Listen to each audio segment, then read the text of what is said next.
بسم اللہ الرحمن الرحیم۔ شیخ ابو محمد عبداللہ جیائی کا بیان ہے کہ حضرت سیدنا شیخ عبد القادر جیلانی رحمۃ اللہ نے فرمایا، ایک بار میں کسی ویران مقام پر بیٹھا اپنا سبق یاد کر رہا تھا۔ کئی وقت کی فاقہ کشی کے سبب بار بار میری آنکھیں دھندلی ہو جاتی تھی اور سر چکرانے لگتا تھا۔ ناگہاں ایک صدائے غیبی سنائی دی، عبد القادر، کب تک بھوکا رہے گا؟ جا کے کسی سے قرض لے لے تاکہ تجھے علم حاصل کرنے میں دشواری پیش نہ آئے۔ میں نے اس غیبی آواز کے جواب میں کہا، میں اپنے وطن سے بہت دور ہوں، یہاں میرا کوئی شناسا نہیں، پھر مجھے کون قرضہ دے گا؟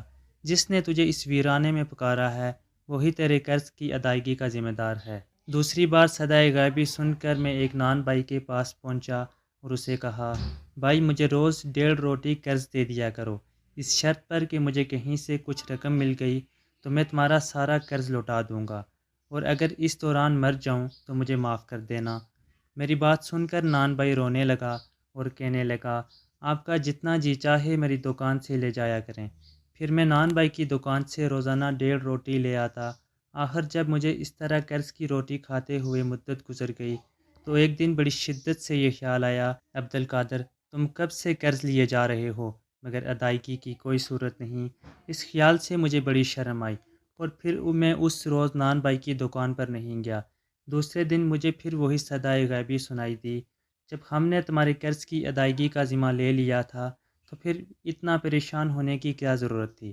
شیخ عبد القادر جیلانی رحمۃ اللہ فرماتے ہیں، میں نے جواب دیا، نان بھائی کے سامنے بار ندامت سے میرا سر نہیں اٹھتا، اب میں اس کے پاس نہیں جاؤں گا۔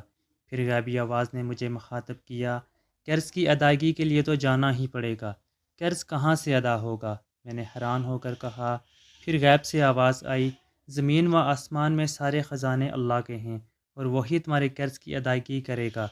فلاں مقام پر چلے جاؤ اور وہاں تمہیں جو کچھ ملے اس سے نان بھائی کا سارا حساب بے باک کر دو۔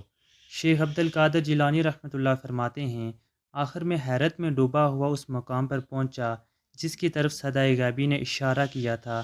قدرت نے ایک بار پھر میری دستگیری فرمائی تھی۔ وہاں زمین پر سونے کا ایک چمکتا ہوا ٹکڑا اس طرح پڑا تھا جیسے وہ میرا ہی انتظار کر رہا ہو۔ میں نے اس ٹکڑے کو اٹھا لیا اور پھر نان بھائی کے حوالے کر دیا۔ نان بھائی نے مسکراتے ہوئے کہا، میاں اتنی کیا جلدی تھی؟